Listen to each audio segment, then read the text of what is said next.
What's going on, everybody? Welcome back to another episode of Gaming with the Broscast, episode 282. My name is Harrison. I'm joined by my brother Nick, as always. Nick, how you doing, buddy? What's up? I'm doing great. Hell yeah. Fun. It's going to be a fun show. Yeah, it's going to be a very, very fun show. We obviously took the last week off. We're going to talk briefly about some of the news that happened over last week, mainly the Xbox Game Pass stuff, because I definitely want to get your opinion and talk about that. But yeah, a lot of stuff to dive into. Pokemon. Huge Pokemon show this week with all the... It was already going to be kind of big. I already wanted to talk about kind of our thoughts on Pokemon ZA coming out this week, what our kind of hype levels are. But then obviously we got all the Terra leaks today that just have been popping off. So we'll definitely talk about that stuff and give our opinions on all that information, because it is a lot. But before we dive into what we've been playing, Nick, how was your week, buddy? It was good. Went to the mountains this weekend for like a little baby moon with my wife. So that was a lot of fun. Relaxed. Did a little bit of hiking. Nice. Ate some good food and, had a great time. What'd you eat? Did you grill out? Did you all go to a restaurant? Mainly restaurants. Actually, yeah, all restaurants. Went to this really good Italian place. Hell yeah. Just delicious. I had some good wine. Ooh. Then went to this like southern, like kind of like comfort food American place. Yeah. Got some like hanger steak with chimichurri sauce. It was nice. It's pretty good. Yeah. Sounds good. Yeah. But how about you? It's been a while since we've it's been a while. You went down to Florida.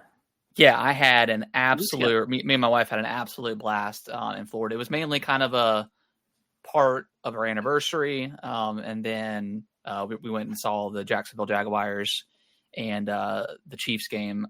We had incredible weekend. It was pretty jam packed. Like we drove down there, left probably around like 6 a.m. And then once we got to the hotel, I took a little bit of a nap. We both took a little bit of a nap. And then we went and saw Alex Warren. That was also, I guess I didn't realize it when I booked the ticket, but it was inside the Jacksonville, or it was like the amphitheater connected to the stadium. So that was awesome. We kind of got to go in the stadium, get an idea of like where everything kind of was. We got to walk into like their box that's like right behind one of the field goals. So we were super close to the field. So I took a bunch of pictures. Nice. And then we got a couple beers, ate some nachos, and then we went and saw Alex Warren. He was awesome, incredible show. Oh yeah. And then we walked down to like a little bar, got some food, and then went back to the hotel and just kind of chilled. And then Saturday, that was Saturday when we went down. And then Sunday, we got up, got ready, found like this little kind of pub, drank some beers, had a little lunch, watched all the football games, watched my Panthers absolutely dominate. Not really. They actually came back 17-0, but ended up winning, beating the Dolphins, which was awesome because it's like, in Florida. Yeah. So that was awesome. And then we went and saw the Taylor Swift movie, the listening party. Okay. That was super awesome. Tons of people there. Did everyone already know the songs? I'm assuming so. Pretty much, yeah. I mean, we kind of already knew them. We listened to it, a bunch of it on the way there. But it was basically, you didn't see this, right? No.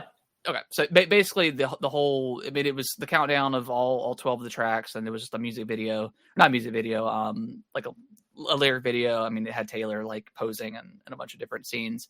But the main theme of it was the music video for The Fate of Ophelia, and it was like the kind of the behind the scenes stuff of like how they made the music video, which is really cool. I always kind of appreciate stuff like that. And then at the very end, they showed the entire music video, which was really cool. And after that, we went back to the hotel, and then Ubered to some like random dive bar that we found, and then watched Sunday night's game. I haven't I usually never drink on Sundays just because I like to be refreshed, and ready to go for Mondays. Yeah, but going clean, it's been a very long time since I've been kind of bar hopping on a Sunday watching football all day long. So that was just awesome. Nice. And then Monday we obviously got up and ate breakfast and stuff, and then got down to the stadium. We got there super, super early just because we didn't want to. We Ubered, but we didn't want to get there later and like there'd be a tons of traffic. So we ended up Ubering to the stadium, kind of walked around the parking lot a little bit, asked if we can go in, but it was just a little bit too early.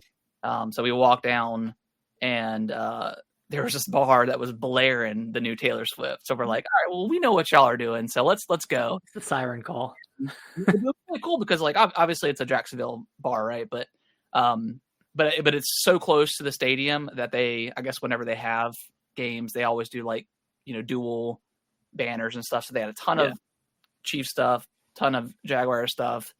So many Chiefs people. It was awesome. I mean, I bet. Yeah. They travel very, very well. So we ended up getting a little bit of lunch there. Just so many beers all that day. We had so many beers. Sounds like a whole weekend. Yeah, pretty much. Then obviously went to the game. Awesome game. Incredible experience. And then went back to that same bar, and it was fucking lit. I mean, because they won, right? Yeah, they won. So okay, it was pretty litty. But I mean, there were still like Chiefs people there and stuff. Like it was super litty. I was like, I think it's Monday, and well, we don't got to work, but like, what are y'all? There's so many people. Yes. So yeah, really cool time. That drive back definitely sucked for sure. But yeah, we had a blast. Hell yeah. I'm glad it was awesome. Yeah, it was good. All right, before we get in, I gotta hear what's Brittany's review of the new Taylor Swift album. So she was kind of on the fence at first. I liked it like immediately. Like I was like, man, this is cool. But once we went to the movie theater and saw it and kind of got the breakdown and stuff, like it definitely grew on her. So okay. I guess she was expecting more of like 1989, like more upbeat kind of stuff. That's what I was hoping for too. So there's definitely like some more of the moodier tracks, but the ones that hit, starts really strong. Yeah. The ones that hit her, I think are pretty strong. But yeah, and then update on our ducks. We are officially started to lay eggs. We've had 1 egg a day for the last 5 days now. Dang. We're up to 5 eggs. We actually cooked up some earlier and ate them. How were they? It was good. Tastes like duck eggs, or tastes like chicken eggs. They're a little bit. So we've had one that was like double a chicken egg, and the other ones have been kind of same size of a chicken egg. But I guess that's the kind of the first. They're gonna once I start laying them and getting and producing them more, they'll probably be a little bit bigger. But cracking into them, like the membrane is a little bit thicker than a chicken egg, so like I would crack it. And then I'd have to like stick my finger through it to actually break the membrane. Okay. And then when it comes out, it's just a normal, normal colored. Yeah. Sick. So yeah, pretty cool. Pretty cool stuff. Love to hear it. That's awesome. All right, well let's dive into what we've been playing. Where do you want to start? Well, let's start with Cronos, because you said you just finished that. Yeah. Last weekend and the weekend before that. Yeah, I love this game. It's I think it's a really, really good survival horror experience. Not my favorite out of like the most recent ones, but I still think it's very, very good. Definitely has performance issues, specifically on the Switch too. Been playing it pretty much the whole thing. Actually, I don't think I played it once handheld. But really, really enjoyed the story. Really enjoyed the enemy encounters. There's definitely missable weapons, but I think I got all of them.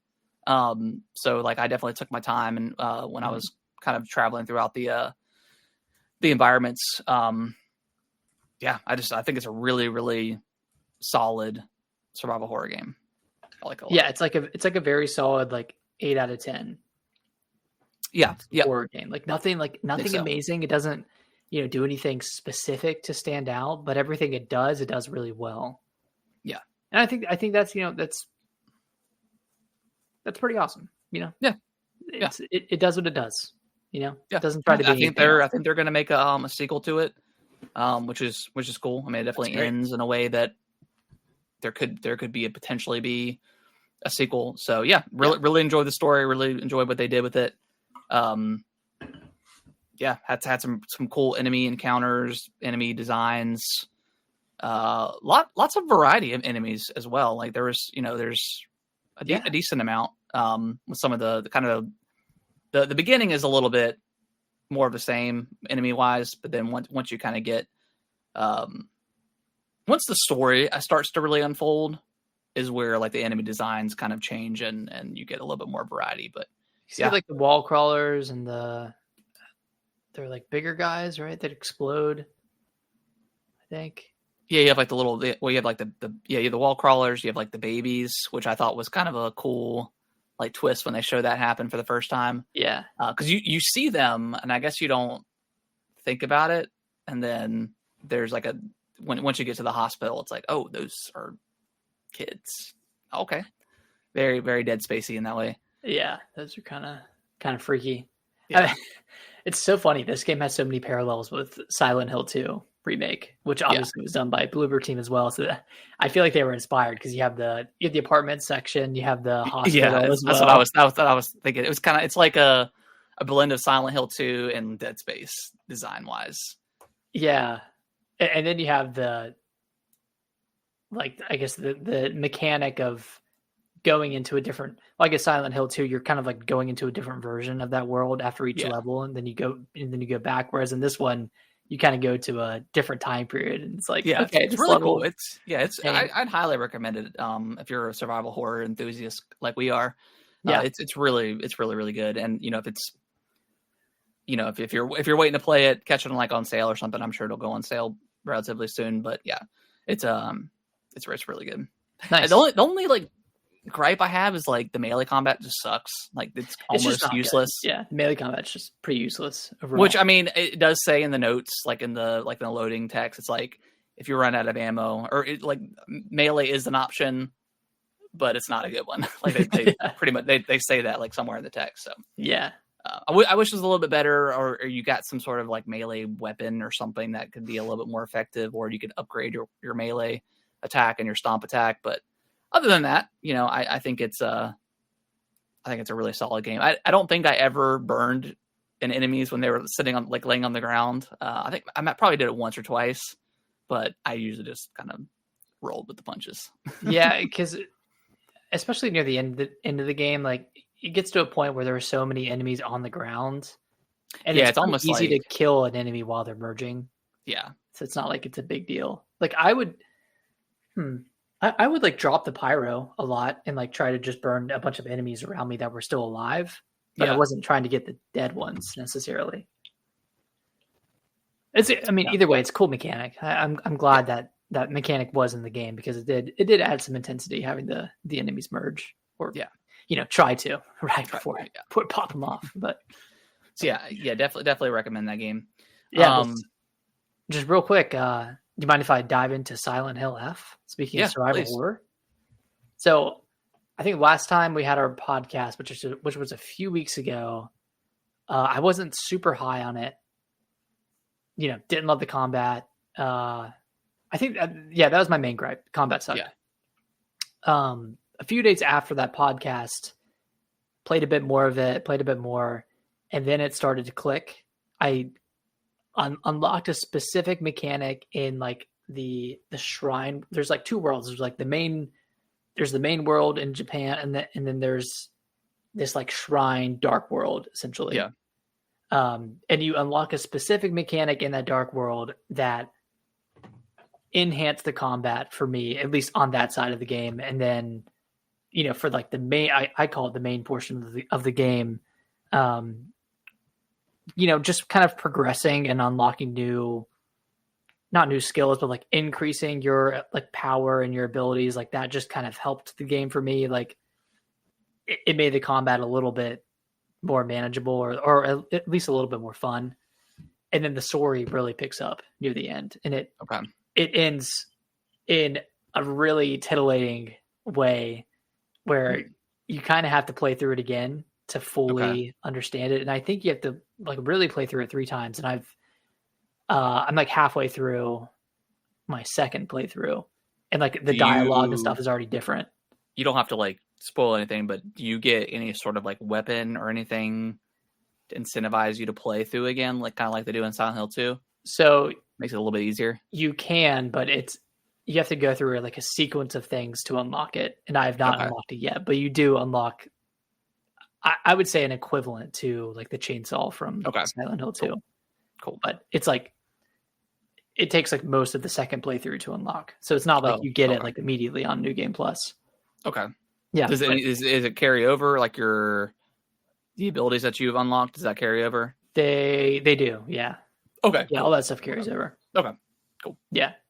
And the New Game Plus is really cool. Like you get different like it's kind of the same scenes, but you get different dialogue in the scenes. Like the characters are kind of saying different things. It's a little bit more uncanny. Things are starting to make sense. Characters that you thought were good start to seem like, maybe they don't have your best interest in mind. Okay. So I kind of like when games do that, where it's like, really incentive. Because I mean, most of the time, like if you do a New Game Plus, you're in it for like maybe getting the achievement or something like that, or whatever. I think it's really cool when games do stuff like that. Yeah, and it definitely makes me want to play through it, because just the ending of the game, like, kind of made me just go like, what the hell, dude? Like, Does it end like abruptly? No, there's build up to the ending. Okay. And there are payoffs in the first playthrough. It's not like nothing pays off and you're left with more questions, but it does leave you with like still like what is actually going on. How long did it take you to finish it? Like 10 hours. Okay, so like significantly less than Silent Hill 2. Yeah. Okay, cool. And I can see that being much shorter on the second playthrough, because a lot of the enemies realistically you can just run through. Yeah. And I did not do that on my first playthrough. But see, and that's what I heard, because I was just kind of looking at reviews and stuff like after you had talked about it, and you weren't very high on it, because I was like, man, like I still haven't picked it up yet, but I do want to. And I was kind of looking at it, and a lot of people were saying that it's best just to kind of run through most of the enemy encounters that you can. I know there's probably some that you just physically can't, but so okay. Well, I'm glad it turned around for you. It definitely turned around.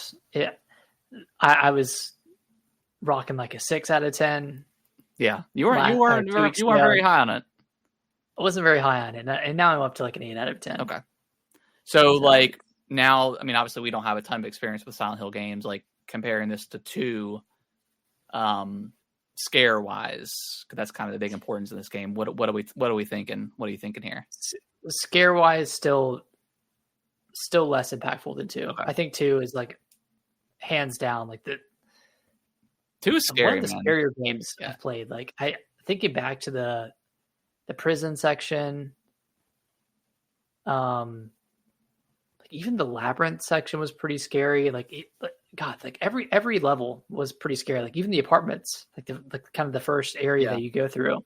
Like I went through that area so slow. Oh my God, yeah. That's probably why it took me so long to beat, because I think I cleared in like 18 hours, but I was just very methodical, because like you have to get which is very similar to Cronos. Like you are there are some points like towards the end of Cronos, like I was very stacked. Like I had so much ammo. Yeah. And I realized that a lot of times if I have the extra funds, I should just go ahead and buy some extra ammo just to have it. Mm-hmm. So by the end, like I was pretty stacked. But yeah, in Silent Hill 2 specifically, you like it's very much a survival horror game. Like you have to search for ammo, otherwise you're gonna be fucked.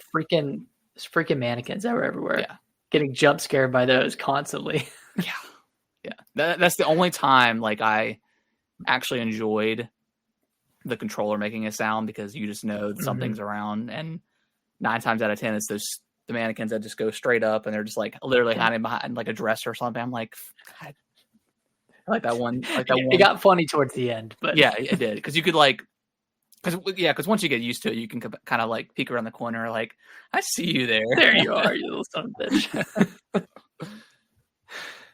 Yeah, so Silent Hill F definitely not as scary as 2, but there are some moments like where you're running away from enemies, like it's one of those like scripted running sequences. But still like effective. Still effective. Cool. Yeah. Okay, awesome. Well, I definitely plan on picking it up this month. to play during Halloween. Silk Song, I don't think I've played since. I haven't finished the game. I think I got past those 2 encounters and like I just needed to break mentally. But you rolled credits. Right? No, I didn't beat the last. I didn't beat the last boss. I attempted it one time, and then I was like, you know what? I'm taking a break. I switched over to Cronos. So I'll definitely go back. I just mentally, I just needed a break. I was so exhausted with that game. But yeah, I'll definitely go back to it. But Nick, tell me about Mario Galaxy 2, and then we'll wrap it up with Hades. So I've played like an hour and a half of Galaxy 2, and I never played it back on the Wii. I'd only played Galaxy 1. And then, of course, I replayed Galaxy 1 in 2020 when the collection came out. I mean, so far it's a really great. Like, it's definitely more Galaxy, but this time you, at least in some of the levels, you have Yoshi as your counterpart, and that adds some complexity to the game. I mean, you get Yoshi pretty quickly.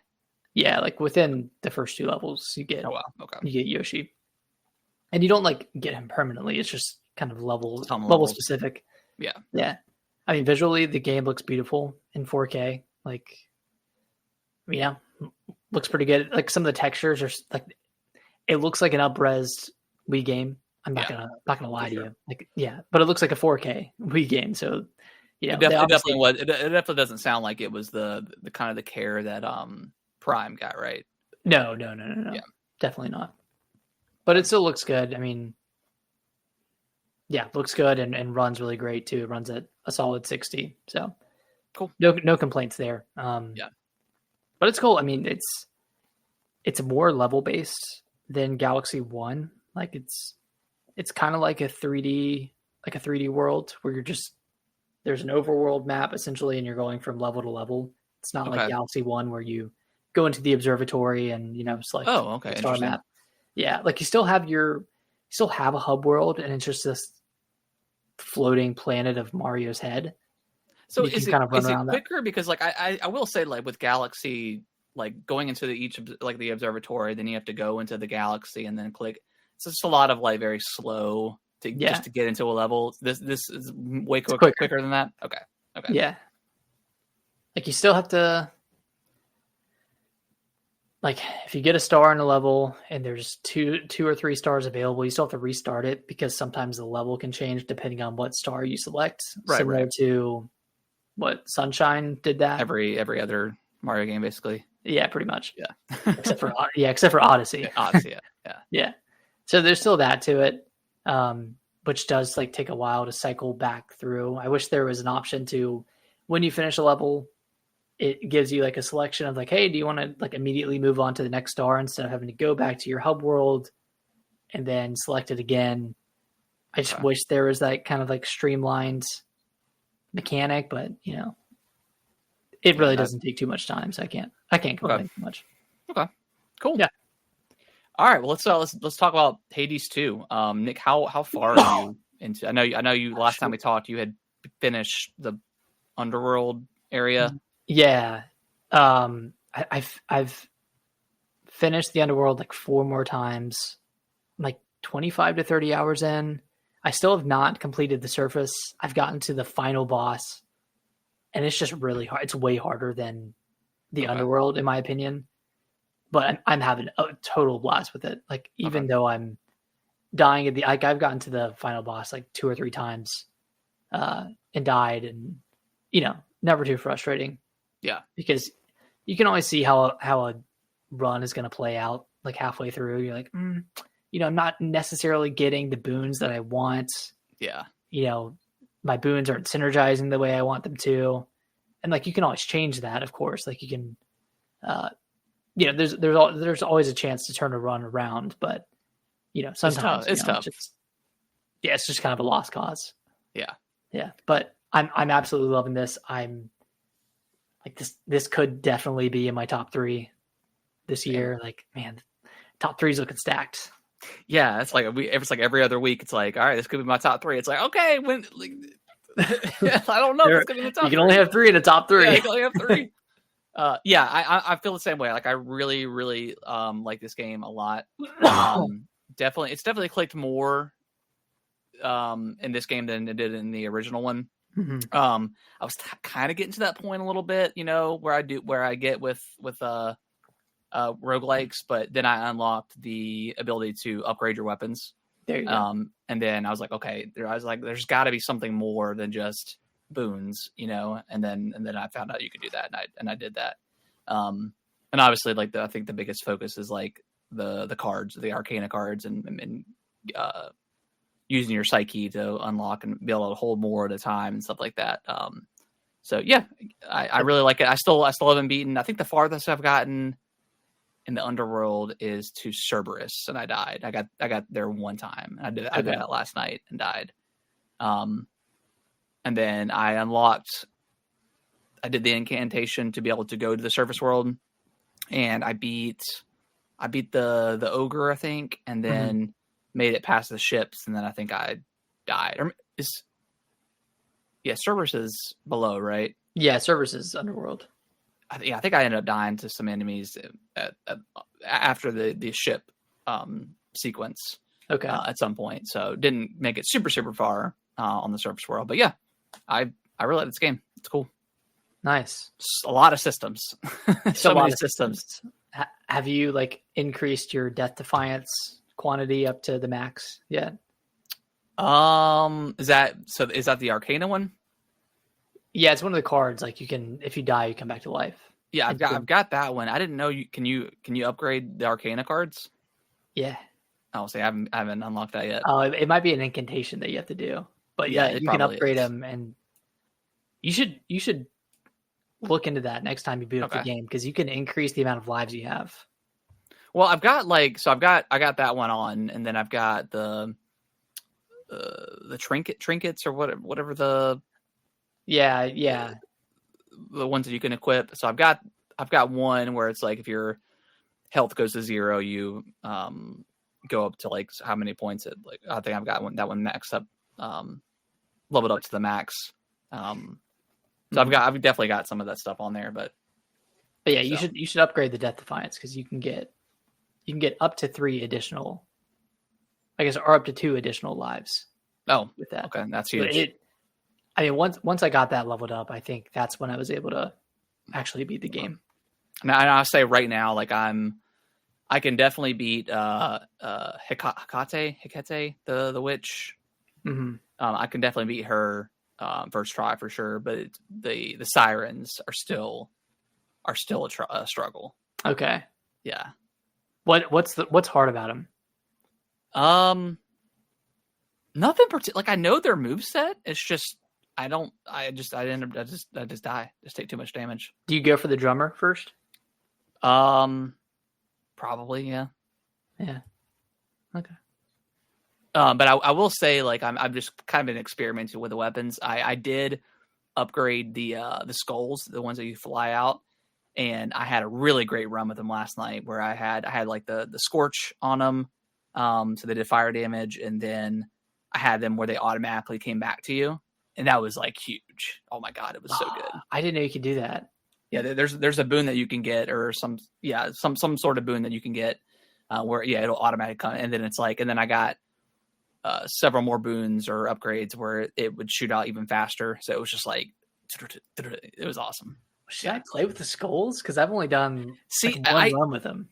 I tried them one time, and I was like, I like this, but I don't like having to retrieve them. Yeah, like, that was kind of a pain. But yeah, when I did that one, because I saw that I could upgrade them, so I was like, let me just upgrade them, and it was one of the ones that was chosen for the what's like when they're like highlighted red, like it gives you extra ash or something like that. I'm not quite sure. Oh yeah, yeah, it gives you extra of the purple stuff. Yeah. So it was like already highlighted in that, and then I had the upgrade. So I was like, let me just upgrade and see what happens. So the upgrade was like the upgrade did more damage per skull, and then when I did the run, I found a boon that returns them to you, and I was like, this is huge. That's awesome. Yeah. Okay, I need to do a run with those. Yeah, another run with those. Yeah, that ended up being, it's all run related, and if you don't get that boon, I don't know how good those things actually are. But yeah, in that specific run, like I was like, I was feeling it. I was like, this might be the run. Obviously, it wasn't, but it's always the one you least expect. Like yeah, going in with a weapon you don't like, and it just ends up working out. Yeah, it's cool. It's kind of similar with like the dual wield like mage things where like you shoot the fire out. Yeah, like I don't love those. I haven't gone through a run with those where I've like really enjoyed it. But I like those. Yeah, I like those. I like obviously the dual blades. Yeah, those are cool. And then the staff, like I think that's the weapon you start out with. I really like that one. And I like the axe too. Axe is also great. Yeah, a little slow, but it can do There's a lot an of upgrade. damage. There's like a different version of it you can unlock. Okay, yeah, so I haven't upgraded that one yet. Yeah, that's cool. So yeah, I really like this game. Definitely gonna stick with it. But yeah, it was definitely one point last night. Like I think it was after I beat Cerberus, or after I died to Cerberus the first time. I was like, had that thought where I was like, do I really want to keep going? No. And then I kept going. Good. So yeah, really, really like this game. Don't know where it's going to land for me. You like roguelikes a little bit more than I do. Yeah. So I don't know where it's landing right now, but like it a lot more than Hades 1. And really enjoying the story, really enjoying the characters. It's cool. It's really good. Nice. And it's fast too. Like as soon as you boot it up on the Switch too, like it gets you to the pause or gets you to the start menu immediately, and you're just in it. Like it's so fast. Yeah, it's really snappy. All right, well, let's dive over into the news. But Nick, I want to present a topic to you. Obviously we have had a lot to say about Pokemon in the recent years. Arceus I think was kind of the highlight. But I don't know. You can polish a turd and make it look shiny. It was a solid game. It still wasn't. It was one of my favorite Pokemon games in a long time. But Pokemon has been so mediocre that looking back on it, to me, I think I maybe gave it a little bit more praise than I probably should have. But it's just Pokemon's been so bad. In recent years that it was but it was still a really fun game. But I think the mechanics were great. Yeah. I think like everything mechanically was really sound. It was just performance issues, graphically performance not great. Like even the animations weren't good. Yeah. Like some of that felt underbaked. But yeah, story of Pokemon, just very underbaked. Right. Got solid mechanics for the most part, but just extremely underbaked. Yeah. But that's in the past, Nick. We've got ZA coming out this week. I assume reviews are dropping tomorrow or Wednesday because the game comes out on Thursday. What are your hype levels? Is this the day one? Are you waiting for reviews? What kind of do a check-in?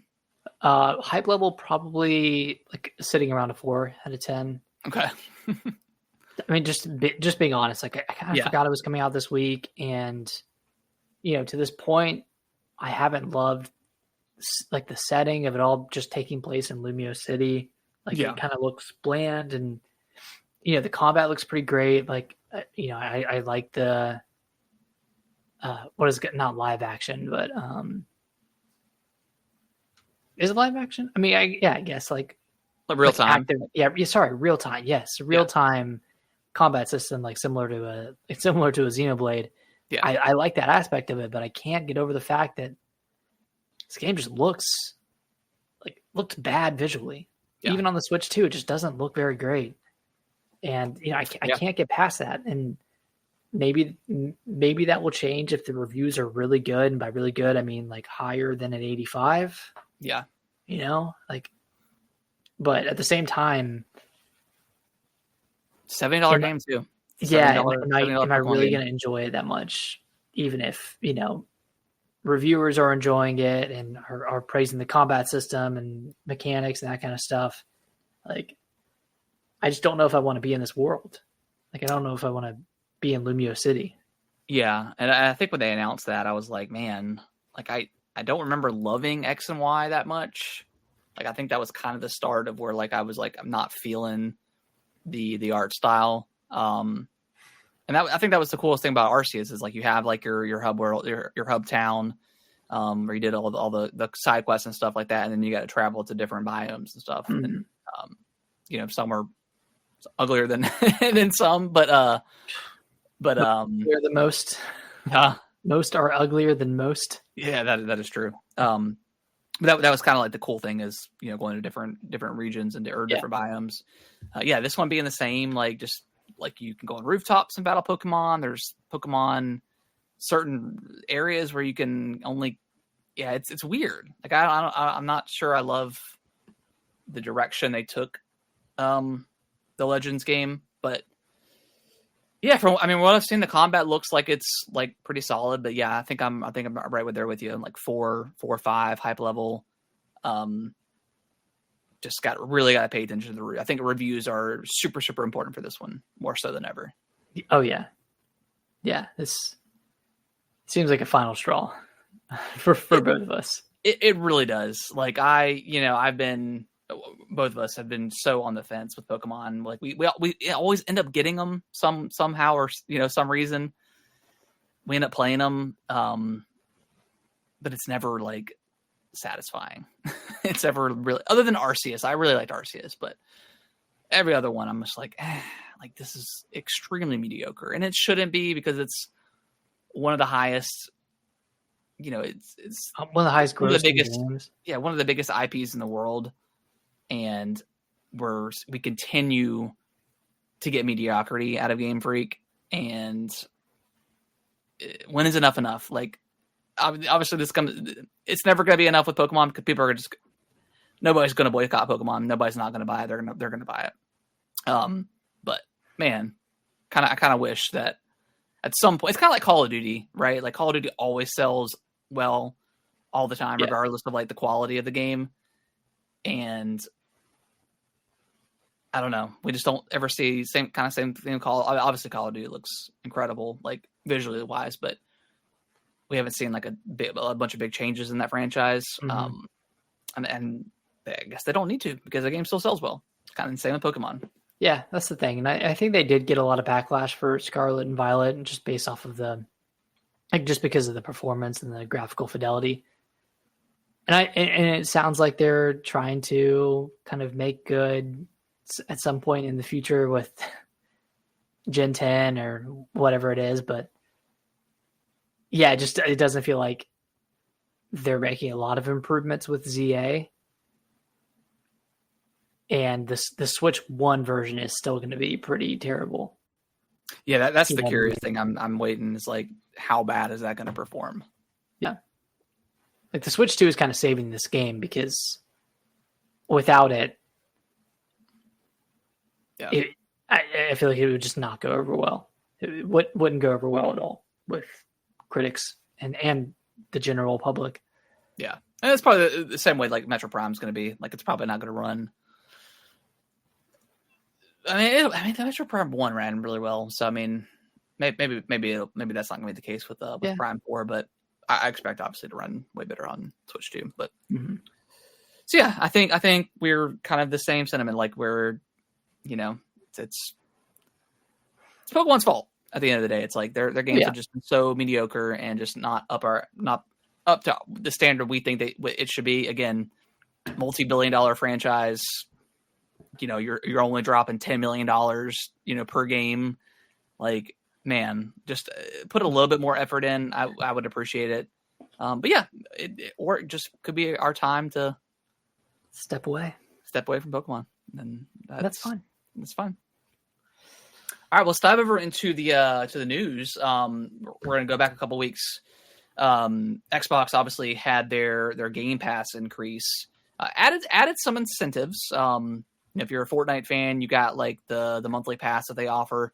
So that's technically like a $10, $12 deal. I guess that really only helps if you play Fortnite frequently. Oh, but maybe it'll get you to dive in if you're continuing to be in a sub. But yeah, it went up from what $20 to $30. They added in EA stuff or Ubisoft stuff, I believe. Like they're adding a bunch of Ubisoft games. Ubisoft classics.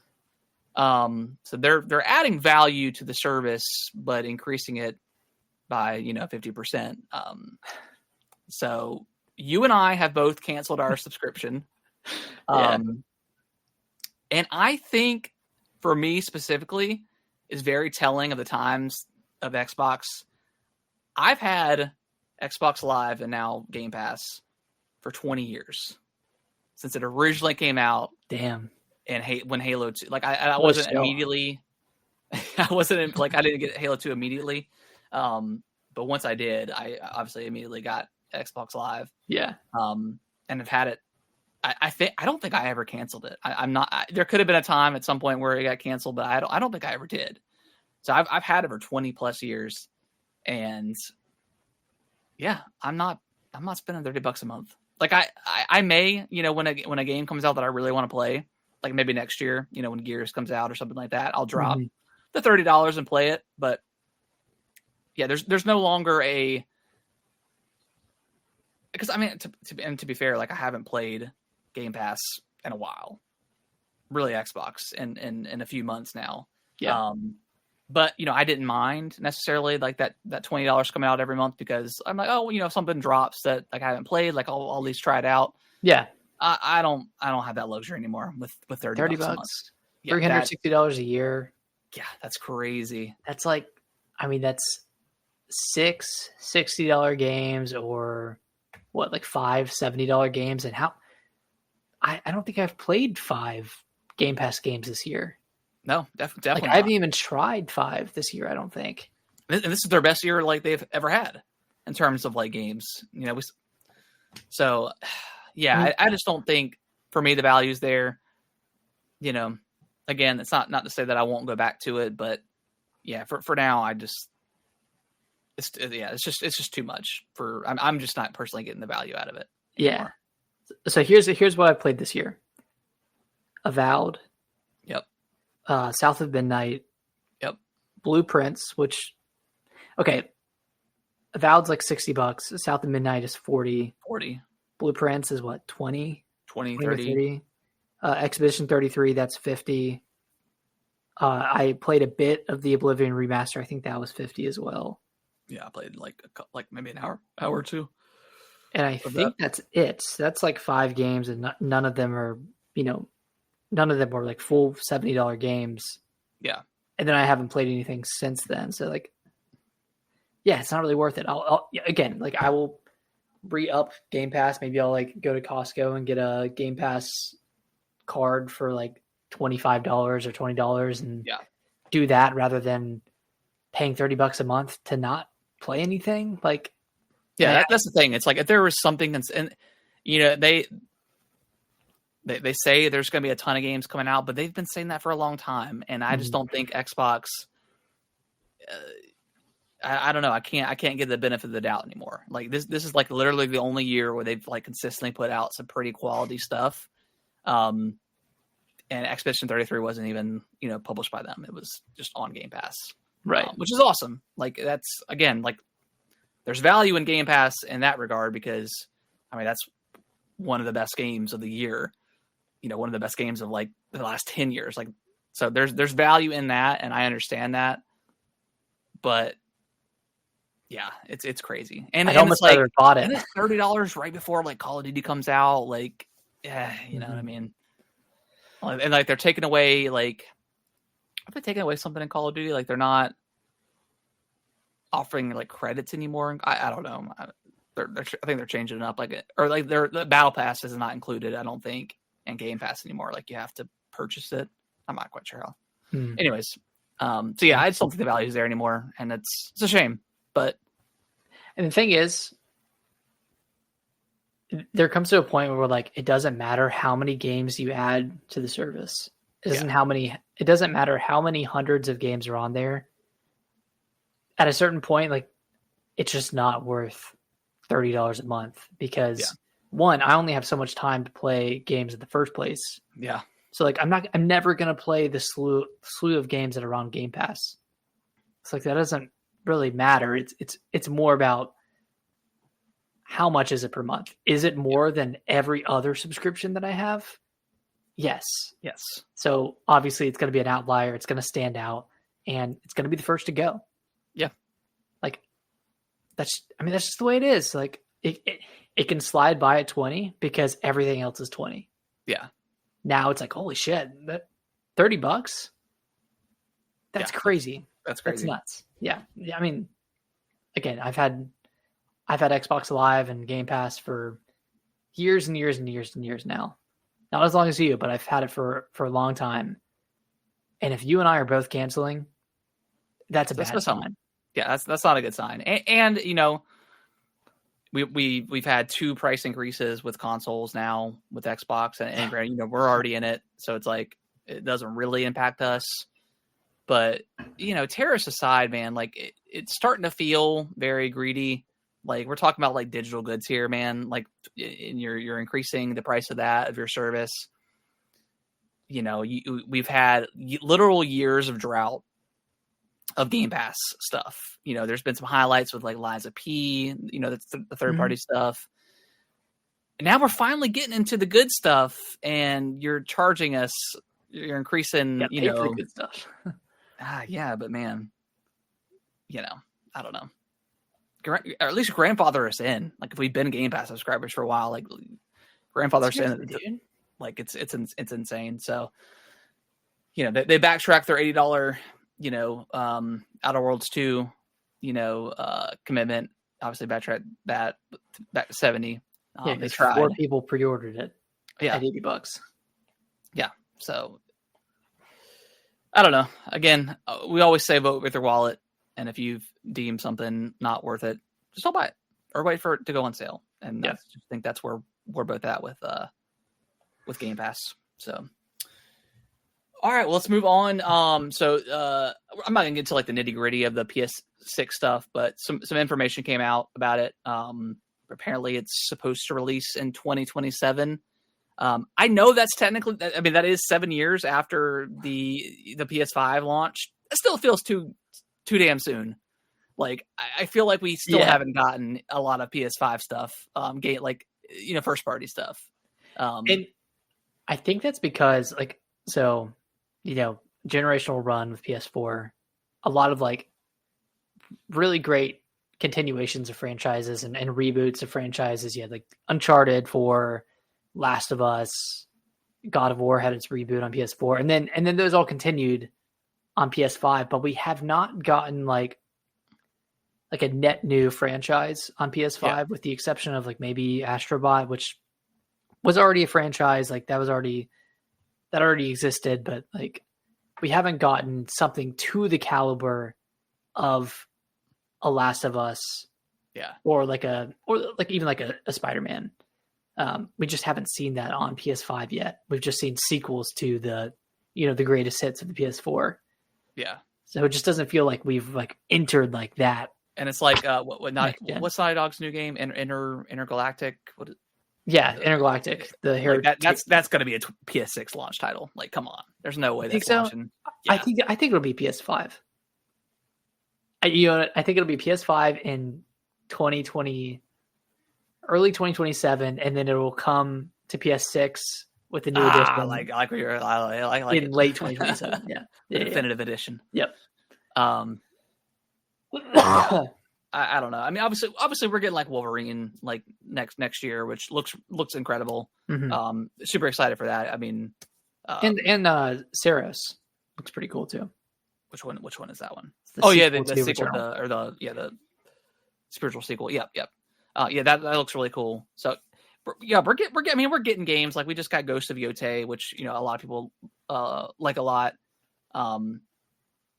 So I don't know.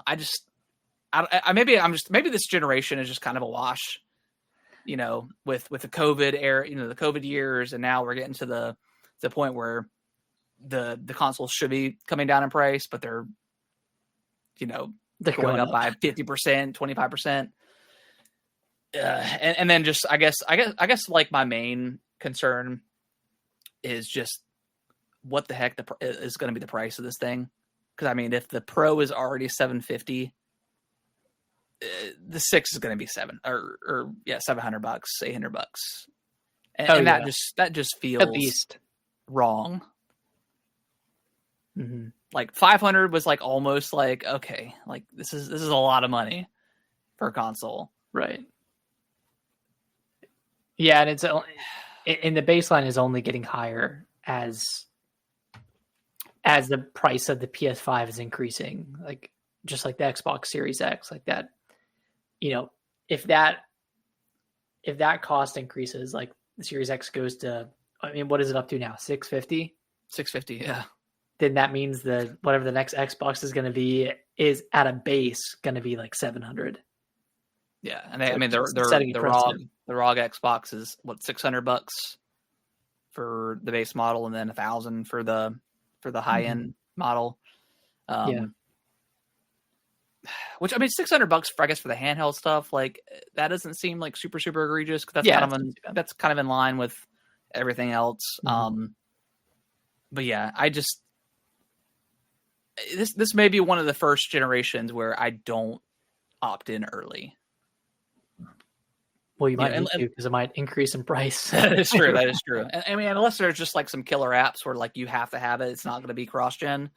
But if it's anything like this generation, everything's going to be cross-gen. Like, again, I played Ragnarok on the PS4 and it ran perfectly fine. So, you know, no issues there. So I don't know. That's a good point.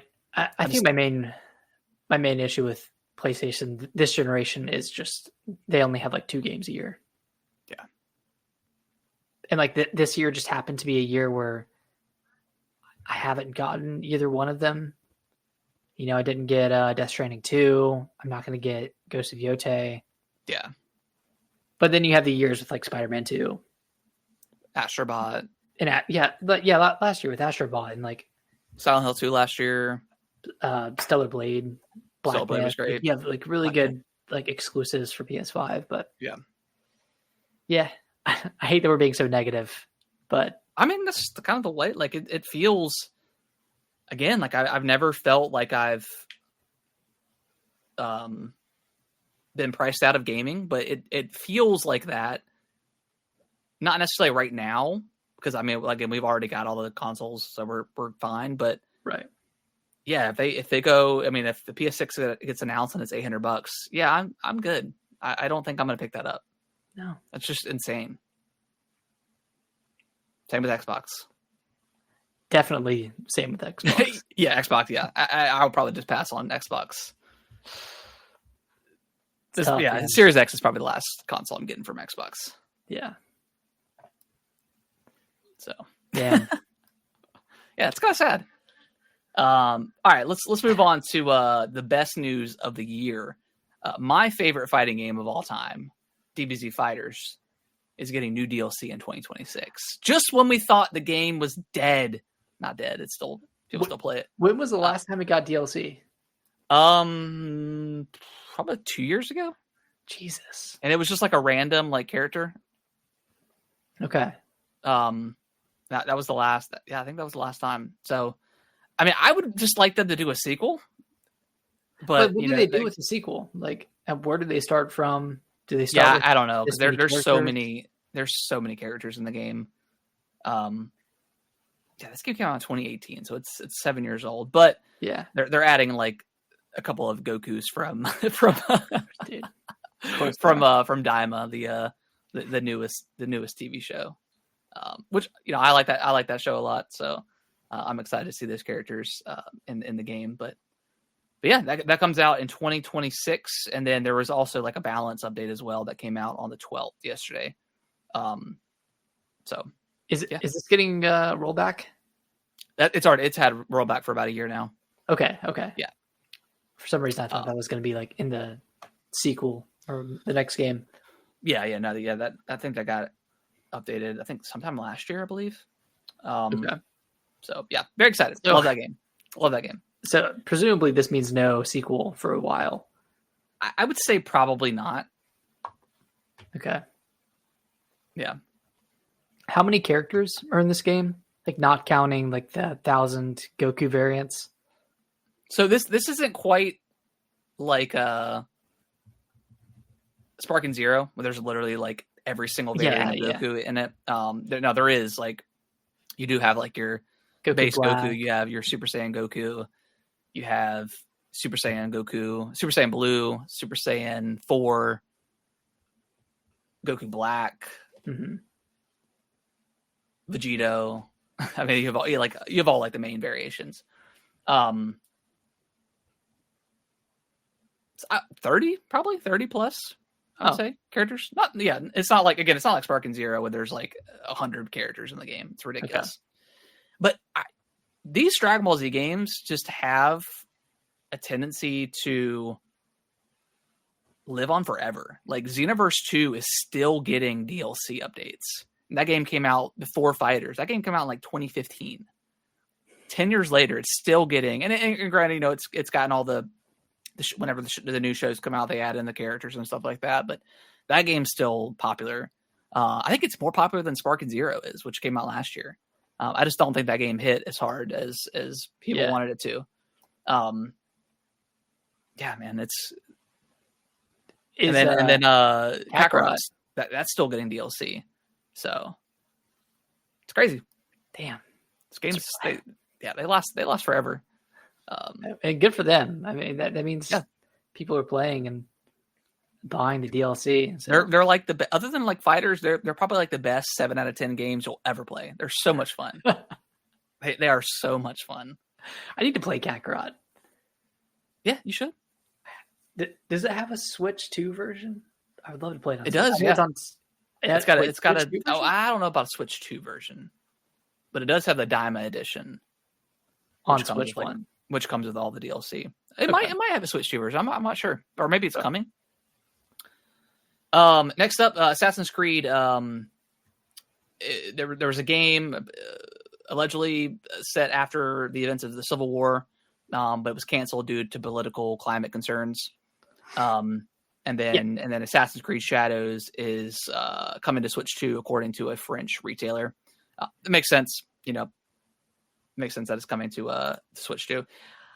I get it with the political climate concern. I understand, but I feel like there could have been a really, really cool story to tell. This game sounded awesome. You play as like a former slave, taking on the KKK.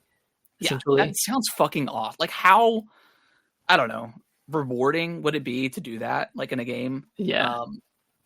I feel like they kind of chickened out a little bit. And again, I get it, but like nobody, I mean, well, maybe not nobody, but I don't think anybody's going to be like, oh, I don't want to kill it's, well, I thought a really cool. It wouldn't be that. It would be people just calling it, it's woke or whatever. But like, dude, that's like, but it's history. I mean, that's what Assassin's Creed kind of like loosely based on history.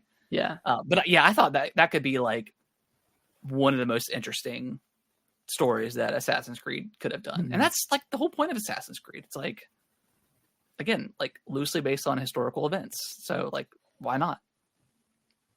Yeah. Would have been awesome. Cool. Was there any backlash to, I know this is way different, but like Far Cry 5 really like dived into kind of, well, I guess it didn't necessarily target any specific demographic. Well, I don't know.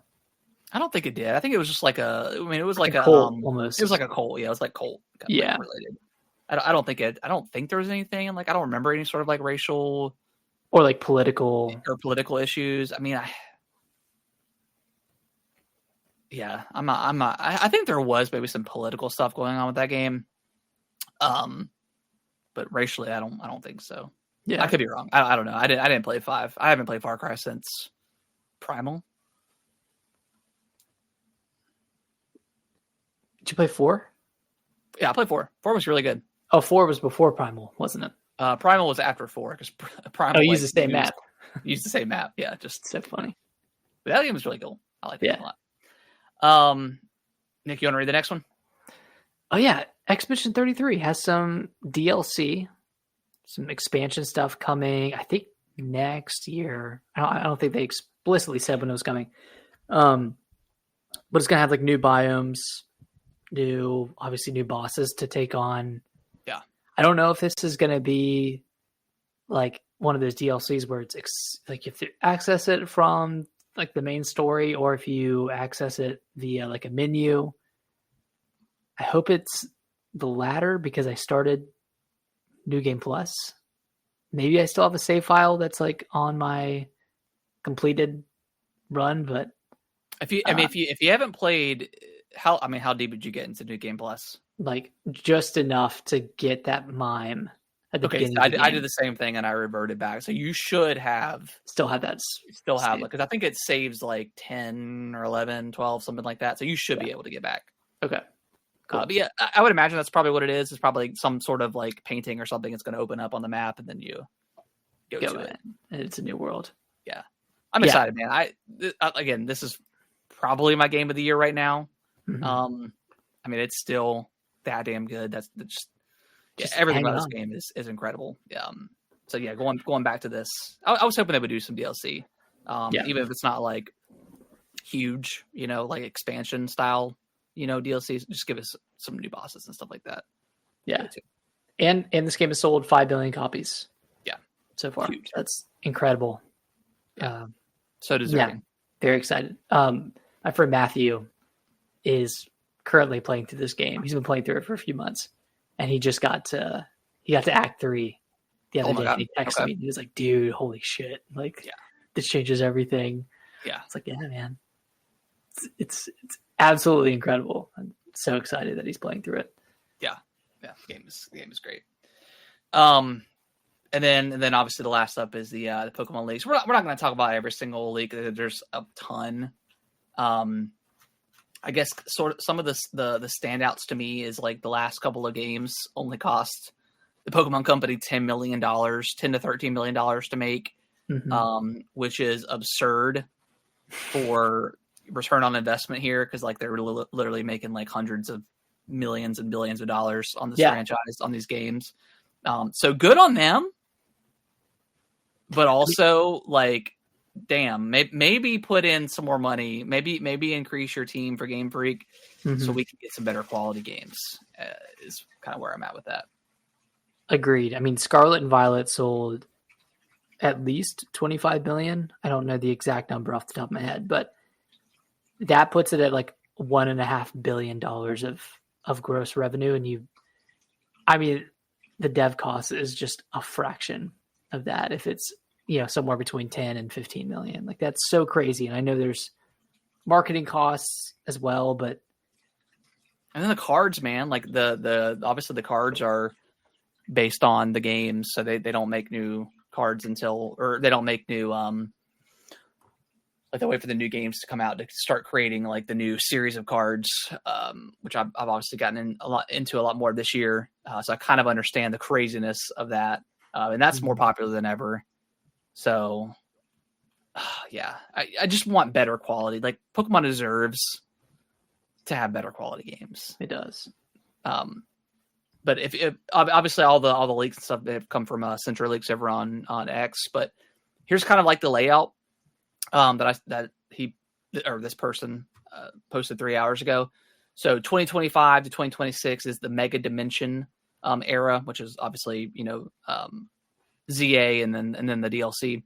2026 is Pokemon Wind and Wave. That's the apparently the new names of Gen 10. How do you feel about those names? I kind of like it.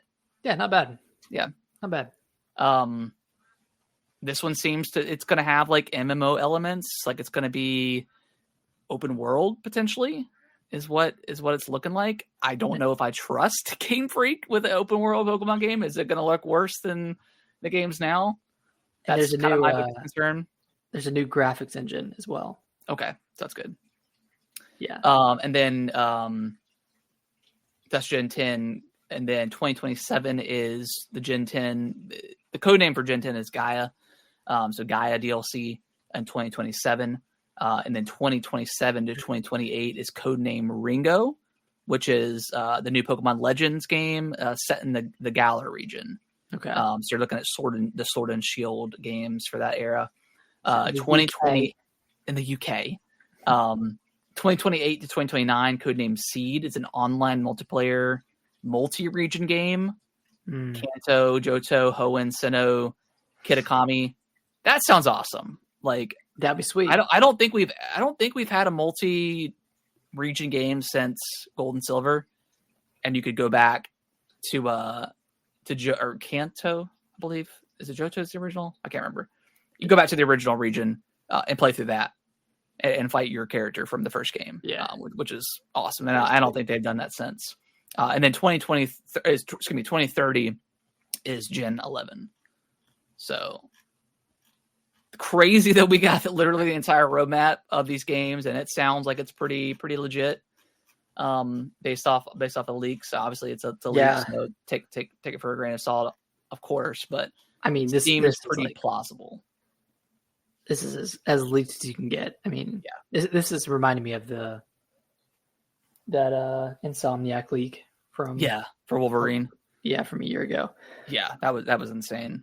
Kind of a summary for Wind and Wave Gen 10 releases 2026, set in the Southeast Asia region. Island exploring, underwater exploring, open world.